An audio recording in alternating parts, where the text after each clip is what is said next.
Hello friends, today we are discuss about my standard 9th English medium first video।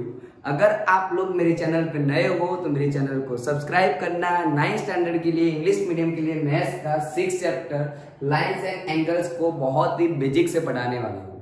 अगर आपने मेरे channel को subscribe नहीं की तो आज ही सब्सक्राइब कर लेना। अगर मेरा वीडियो अच्छा लगता है तो अपने दोस्तों को शेयर करना।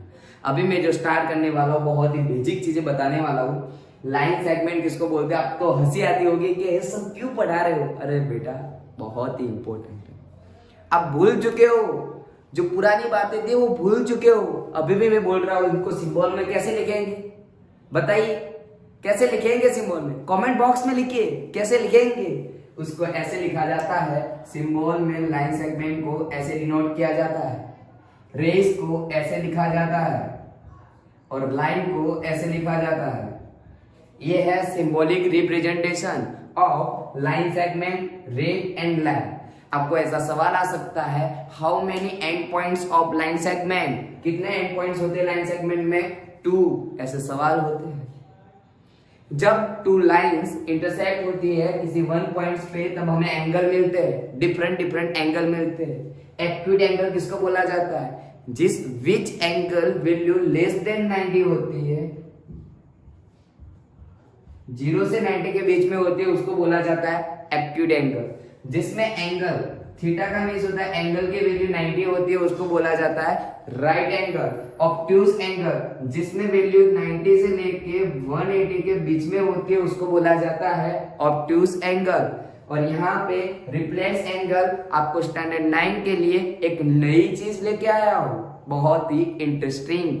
अगर आपके हाथ में नोट पेन नहीं है तो इन सब को लिखने के लिए ले लेना, बहुत ही काम आने वाली चीज है। रिफ्लेक्स एंगल कैसे फाइंड करेंगे? तो आपको सपोज ये एंगल जितना भी थीटा दिया गया है तो 360 माइनस थीटा एंगल करने से आपको रिफ्लेक्स एंगल मिलता है। क्या मिलता है? Reflex angle. ये हो गई बेसिक इंफॉर्मेशन। ऑलरेडी हमें पढ़ना है कॉम्प्लीमेंट्री, सप्लीमेंट्री एंगल, एडजेक्शन angle, linear pair, vertically opposite angle, alternate angle और करस्पॉन्डिंग एंगल। इन सारे टॉपिकों के बारे में हम डिस्कस करेंगे कि उनके बारे में क्या बोला जाता है। इसलिए आप मेरे साथ कंटिन्यू रहना। अगर आपने मेरा वीडियो इस पूरा देख लिया तो आप मान लेना लाइंस और एंगल का बेसिक कंप्लीट हो चुका है। सबसे पहले I hope all of you are understanding this condition.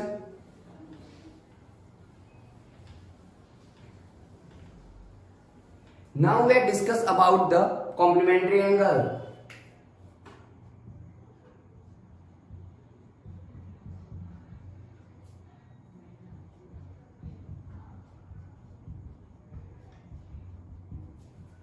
Complementary angle किसको बोला जाता है? दो एंगलों का सम कितना होता है? 90। Addition of the two sum is equal to 90। Suppose angle A 30 plus angle B 60 is equal to angle 90। इसको बोला जाता है कॉम्प्लीमेंट्री एंगल। दो एंगलों का एडिशन अगर 90 मिलता है तो उसको बोला जाता है कॉम्प्लीमेंट्री एंगल। कॉम्प्लीमेंट्री एंगल में दो एंगलों का सम 90 होता है। अगर इसको ए बोलो, इसको बी बताया जाए तो angle A plus angle B is equal to 90 बोला जाएगा। Addition of the two angle is equal to 90। It's called complementary angle. जहां पे दो एंगलों का एडिशन 90 मिल रहा है उन दोनों एंगलों को कॉम्प्लीमेंट्री एंगल बोला जाएगा। सवाल होगा क्वेश्चन कैसे आएगा? तो बेटा आप लोग मेरे को बताना 50 का कॉम्प्लीमेंट्री एंगल कितना आएगा? आप बताना कमेंट बॉक्स में। 30 का कॉम्प्लीमेंट्री एंगल कितना आएगा? अभी हमने देख लिया। 35 का कॉम्प्लीमेंट्री कितना होगा? 45 का कितना होगा? वो आप लोग मेरे को कमेंट बॉक्स में लिख के बताना, मैं उसका आंसर बता दूंगा नेक्स्ट वीडियो में।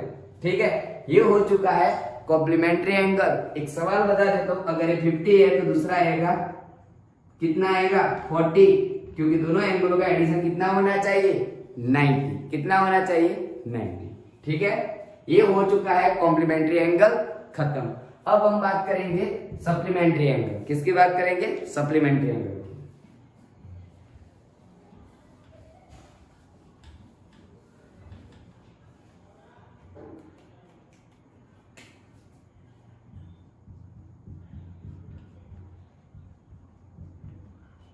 सप्लीमेंट्री एंगल में क्या होता है, कॉम्प्लीमेंट्री एंगल में दो एंगलों का सम 90 होता है, सप्लीमेंट्री एंगल में दो एंगलों का एडिशन 180 होता है। सपोज मान लेते हैं angle B A and B is equal to 180 होना चाहिए, दो एंगलों का सम कितना होना चाहिए 180। अगर किसी वन एंगल का वैल्यू दी गई है a is equal to 120, therefore angle b is how much, बताया जाएगा angle A and angle B is a supplementary angle. अगर सप्लीमेंट्री एंगल होगा तो इसका क्या आंसर आएगा 60। ये इंपॉर्टेंट है, ये इंपॉर्टेंट है। अगर ऐसा होगा तो क्या होगा, ऐसा होगा क्या होगा। दूसरे में कैसे सवाल आएंगे, सपोज आपको ऐसा बोल देगा angle A is equal to 3x minus 2, angle B is equal to 2x plus 2, ऐसा बोल देगा। तो इन दोनों एंगलों का अगर बोल देगा दोनों के दोनों एंगल सप्लीमेंट्री एंगल है, सप्लीमेंट्री एंगल का मीन्स होगा दोनों एंगलों का एडिशन कितना होगा 180। तो एंगल ए की value 3x minus 2, angle B की 2x प्लस 2, 3 और 2 5x, ये 0 हो जाएगा, 180 x डिवीजन में जाएगा 180 बाय 5, डिवाइड कीजिए, जो भी आंसर आता है यहाँ पे पुट कीजिए, आपको मिल जाएंगे एंगल ए और बी। इसके आंसर आप मेरे को कमेंट बॉक्स में बताना। ये है सप्लीमेंट्री एंगल जहां पे दोनों एंगलों का एडिशन 180 होना कंपलसरी है। Done. I hope all of students are understand. अगर आपको मेरे वीडियो में मजा आ रहा है तो थंब लगा देना, ठीक है ना, ठीक है। एडजेक्शन एंगल किसको बोला जाता है, एडजेक्शन एंगल उनको बोला जाता है कि जहां पे कॉमन साइड रहती है, दोनों के बीच में एक कॉमन लाइन होती है, उनको बोला जाता है एडजेक्शन एंगल।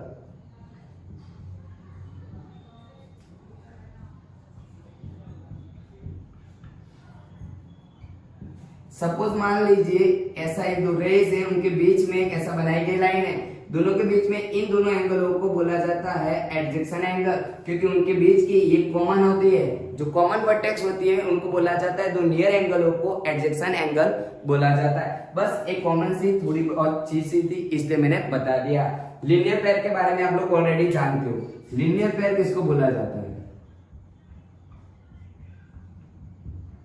लीनियर पेयर उनको बोला जाता है जहां पे दो एंगलों का एडिशन लाइन होती है, जो लाइन होती है वहीं पे दो एंगलों का एडिशन 180 होता है। दो एंगलों का addition angle A angle B is equal to 180। आपको ऐसा लगेगा सर ये तो क्या हो गया, हमने अभी पढ़ा सप्लीमेंट्री एंगल जैसा हो गया।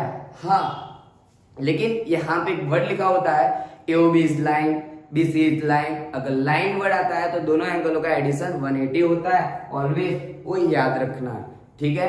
इतनी चीजों को गौर से याद रखना, और जब भी लाइन बोला जाए तब ऐसे इंडिकेट किया जाएगा दो एंगलों का एडिशन ए और बी का 180 होता है, उसको लीनियर पेयर बोला जाता है।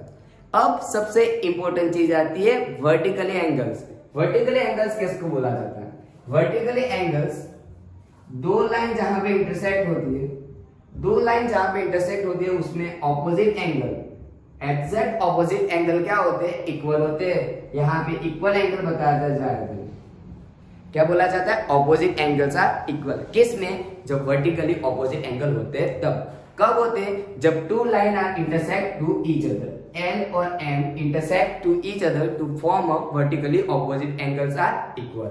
अगर इसको भूल जाओ, अगर इतने पोर्शन को मैं भूल जाऊं तो ये वाला पोर्शन क्या बन जाएगा, लीनियर पेयर। इसको भूल जाओ, ये क्या बन जाएगा, लीनियर पेयर।